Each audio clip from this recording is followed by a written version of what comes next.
एक बार की बात है। रमा की दो बहुएं थी, रश्मि और इंदु। एक को वो अपनी पसंद से लेके आई थी और दूसरी उसके खुद के बेटे ने पसंद की थी, जिसका नाम इंदु था। इंदु को उसकी सास पसंद नहीं करती थी और दूसरी बहू रश्मि को बहुत पसंद करती थी। रश्मि, इधर तो आओ, देखो तुम्हारे लिए मैंने कंगन बनवाए हैं। अरे वाह मम्मी जी, दिखाओ। ये देखो, सोने के हैं। ये क्या मम्मी जी, इतने पतले से? ये भी कोई कंगन है? हमारे मायके में तो ऐसे कंगन नौकरानी भी नहीं पहनती। अरे, तू चिंता क्यों करती है? अगली बार इससे भी महंगे कंगन बनवाऊंगी तेरे लिए। अभी के लिए तो रख ले बेटा। चलो ठीक है, आप कह रही हैं तो। मम्मी जी, मेरे लिए आप कुछ नहीं लाई? हाँ, ये लो। इंदु बहुत खुशी खुशी बॉक्स खोलती है तो देखती है कि एकदम सिंपल सी लाल रंग की चूड़ियाँ होती है। इंदु सब कुछ देख रही होती है, उसे बिल्कुल भी अच्छा नहीं लगता, पर इससे इंदु की सास को कोई भी फर्क नहीं पड़ता। वो तो हमेशा उससे बुरा ही बर्ताव करती थी। इंदु, ये खाना कैसा बनाया है? क्या हुआ मम्मी जी? अरे, इसमें तो नमक ही नहीं है। नमक आपको मना है ना मम्मी जी, आपका बीपी बढ़ा हुआ था इसलिए। इंदु, तू मुझे मत सिखा, समझी? जैसा खाना सबके लिए बनता है वैसा ही खाना मेरे लिए भी बनाया कर। सासू माँ की डांट खाकर इंदु अपने कमरे में आ जाती है और हम देखते हैं कि वो कोई आम लड़की नहीं है, बल्कि उसके पास सुपर पावर है। चुटकी बजाती है और कमरा अपने आप साफ हो जाता है। पर घर के सारे काम वो अपने आप ही करती थी। सफाई करना, कपड़े धोना, खाना बनाना, ये सब उसने बहू बनने के लिए सीख लिया था। इंदु, एक काम तुम ठीक से नहीं करती। अरे, मैंने तुमसे कहा था कि पीली साड़ी प्रेस करके रखना और तुमने लाल वाली कर दी। सॉरी मम्मी जी, घर में इतना सारा काम होता है, मुझसे गलती हो गई। कितना काम होता है सब दिखता है मुझे। तो फिर आपको ये क्यों नहीं दिखता कि रश्मि दीदी तो कोई भी काम नहीं करती? उससे तुम अपनी बराबरी मत करो, समझी? क्यों मम्मी जी, मैंने ऐसा क्या किया है जो आप मेरे साथ ऐसा बर्ताव करती हैं? तुम उसकी जगह कभी नहीं ले सकती। उसे मैं पसंद करके लाई थी और तुम।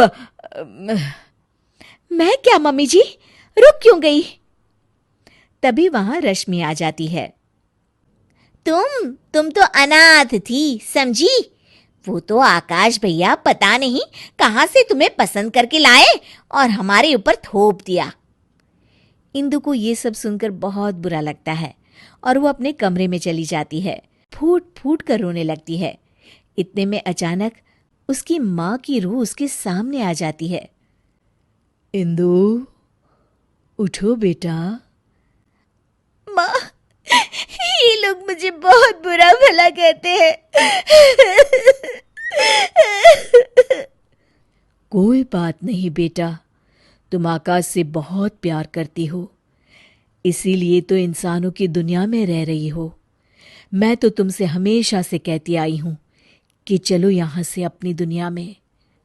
हाँ माँ, पर अब मुझसे बर्दाश्त नहीं होता। तो चलो मेरे साथ वापस हमारी अपनी दुनिया में इंदु। हाँ माँ, मैं आपके साथ ही जाना चाहती हूँ। तुमने सच में मन बना लिया है ना बेटा? हाँ माँ, मैं आपके साथ ही जाऊंगी। इंदु अपनी माँ के साथ वापस जा ही रही होती है कि तभी उसे कुछ बुरा होने का एहसास होता है। एक मिनट माँ, मुझे लग रहा है कि कुछ बुरा होने वाला है। इंदु भागते भागते बाहर आती है तो देखती है कि सासू माँ सीढ़ियों से उतर रही होती है और उनका पैर फिसलने ही वाला होता है। तभी इंदु बहुत तेज भागती है और आके सासू माँ को बचा लेती है, पर इसमें इंदु को चोट लग जाती है। मम्मी जी, आप ठीक तो है ना? आपको चोट तो नहीं आई मम्मी जी? इंदु की ये बात सुनकर सासू माँ को एहसास होता है कि इंदु कितनी अच्छी है और उनका कितना ख्याल रखती है। खुद जख्मी होते हुए भी वो सास की परवाह कर रही है। बेटा, चोट तो तुझे आ गई और तू अभी भी मेरी परवाह कर रही है। थैंक यू बेटा, थैंक यू। अगर तू न होती तो न जाने क्या होता। नहीं नहीं मम्मी जी, जब तक मैं हूं आपको कुछ नहीं होगा। मुझे माफ कर देना बहू, मैंने हमेशा तेरे साथ बहुत बुरा बर्ताव किया। अरे नहीं मम्मी जी, प्लीज आप इस तरह माफी मत मांगिए। इंदु, इधर तो आओ बहू। जी मम्मी जी। ये लो तुम्हारे लिए। ये क्या है मम्मी जी? इंदु बॉक्स खोलती है तो उसमें सोने के कंगन होते हैं। मेरी फेवरेट बहू के लिए एक तोहफा। इंदु खुश हो जाती है और अपनी सास के गले लग जाती है। Thank you mummy ji.